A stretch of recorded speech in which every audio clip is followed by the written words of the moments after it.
শরবতে মধু মধু আলা এদিকে এদিকে দাও স্যার আমার একটা গ্লাস মধু দাও এক গ্লাস মধু হুম আচ্ছা রাখেন ভাই বাট্টা লামাই কত হইছে গ্লাস 10 টাকা 10 টাকা আচ্ছা দাও 10 টাকা 20 টাকা খুব গরম লাগছে লামাইতেছি ভাই গাড়ি গুড়ি পাইছি না আইতে আইছি পড়িব নিতে না পড়তো না ক গ্লাস লাগে এক গ্লাস দাও গ্লাস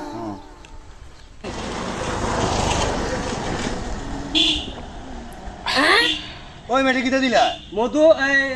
মধু এটা মধু হ্যাঁ এটা দিমে শরবত এ এটা শরবত শরবত তো আইলে মে দি চিনি নাই সব সেকারিন এ সেকারিনের আরে সেকারিনের আরে ভাই বর্তমানে সর্বত আমি মধু কয়ে ডাকবে যাতে মানছে খাইয়া মানে আনন্দ পায় মধু তুই বাচ্চারি বাসা কোন দিন করে মেয়া মধু দেন বাইরে লইছে উঁচু জানে এই কারণে মধু কয়ে ডাক দেই ভাই মধু তো মে তোর মুজালে বাইরা লইছে শরবত দিতে বাইরা লইছে সেকারিন দে মে বেসো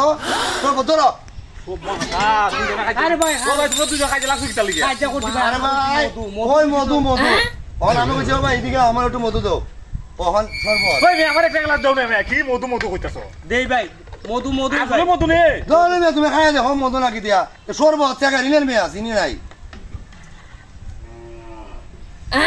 আছে তো বা তুমি কম মধু তাই মতো দিক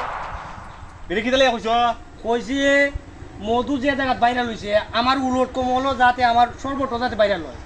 ওর এই বুঝছ কারণে আমি মধু কয়ে ডাক ও ভাই সেটা আমি বুঝছি না ভাই হুম? বুঝছি না সরি আমি বুঝছি না বুঝুন না আমি বুঝছি না বুঝাই কইও কাস্টমার রে নাইলে তো ফেস্টা লাগছিল হল আমি যদি নাই কিয়া আচ্ছা খারা ভাই আচ্ছা ভাই খাই বেড়াই যদি বাইরে লয়